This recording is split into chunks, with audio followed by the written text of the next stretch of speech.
Hi, I'm Imran and welcome to IELTS Pathshala. I created this channel to English learners to improve your English skills, vocabulary, grammar and speaking.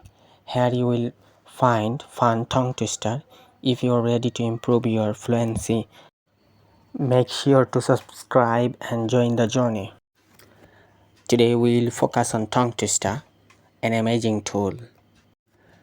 অর্থাৎ pronunciation ইমপ্রুভের জন্য এটা খুব একটা গুরুত্বপূর্ণ টুল এবং fluency আনে, পাশাপাশি কনফিডেন্স লেভেলটা খুব বেড়ে যায়। আশা করছি আপনারা বুঝতে পেরেছেন কেন টং twister. So let's get started. So প্রথমে শুরু করার পূর্বে ওয়ার্ম আপ এক্সারসাইজ আপনার জন্য আছে। আপনারা আমার সাথে রিপিট দিবেন, লা লা লা, টা টা টা। Now, cats and dog. Please practice slowly. Say after me, la la la, ta ta ta. Okay. এখন আপনাদেরকে আমি বলবো tongue twister-এর বেনিফিটস যেগুলো আছে।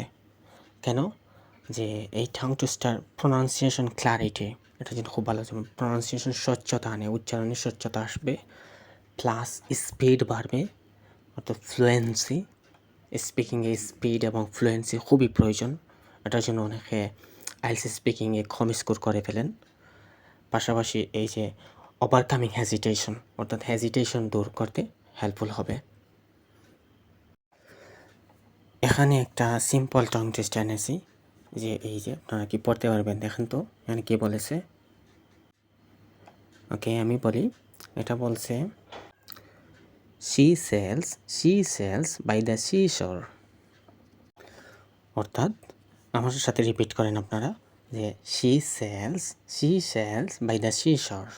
ওকে, অ্যাগেন এখানে দেখেন তো এটা শেখার জন্য গুরুত্বপূর্ণ হলো যে এস এস, অর্থাৎ এস আন্ডারস্ট্যান্ড, এই দুইটা অক্ষরের প্রনাউন্স জানতে হবে,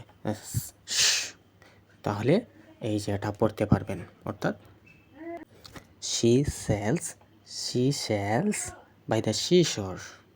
Okay, now we will move to medium difficulty। আমি প্রথমে স্লোলি পড়ব, আপনারা আমার সাথে রিপিট দিবেন।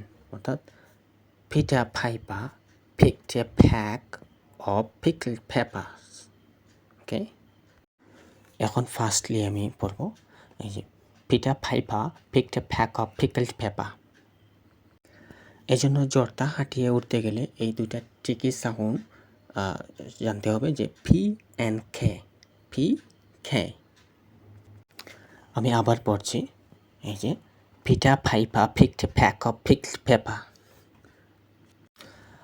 এখন অ্যাডভান্স একটি শিখব, এই যে এটা হলো কি, repeat after me, Betty bought some butter but she said the butter's bitter।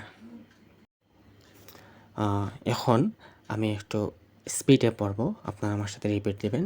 অর্থাৎ Betty bought some butter but she said the butter's bitter। পড়তে যদি অসুবিধা হয় ভিডিও পজ রেখে দেখে নিন। টং টুইস্টার ক্লাসটা খুব গুরুত্বপূর্ণ ইংলিশে ফ্লুয়েন্সি আনতে গেলে। এখন আপনার বেলা, যদি আপনি কোনো টং টুইস্টার জেনে থাকেন আপনি কমেন্টে জানাবেন, অথবা নিজে নিজে সেলফ রেকর্ড করবেন। এখন আপনারা বলার চেষ্টা করবেন, আপনার জন্য ফান এবং চ্যালেঞ্জিং একটা টং টুইস্টার রেখেছি, আপনারা বলার চেষ্টা করেন তো।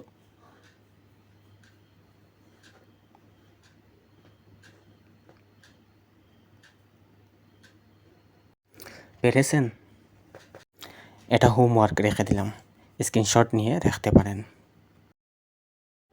এখন বোনাস টিপ রাখলাম আপনাদের জন্য। এই যে প্রথমে যা শিখেছিলাম এখানে কি স্ট্রেস লেভেল শিখেছিলাম, যেমন এই যে সি যখন পড়েছিলাম তখন স্ট্রেস একটু ছাপ দিয়েছিলাম, সেলস একটু ছাপ দিয়েছিলাম, C cells stress, C cells by unstress থাকবে, শোর আনস্ট্রেস থাকবে, সিটা স্ট্রেস থাকবে।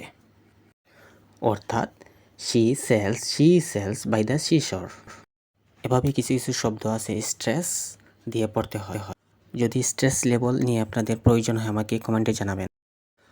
Finally, next time we learn vocabulary to describe people and their personalities. অর্থাৎ পার্সন নিয়ে কিছু vocabulary. Don't miss it.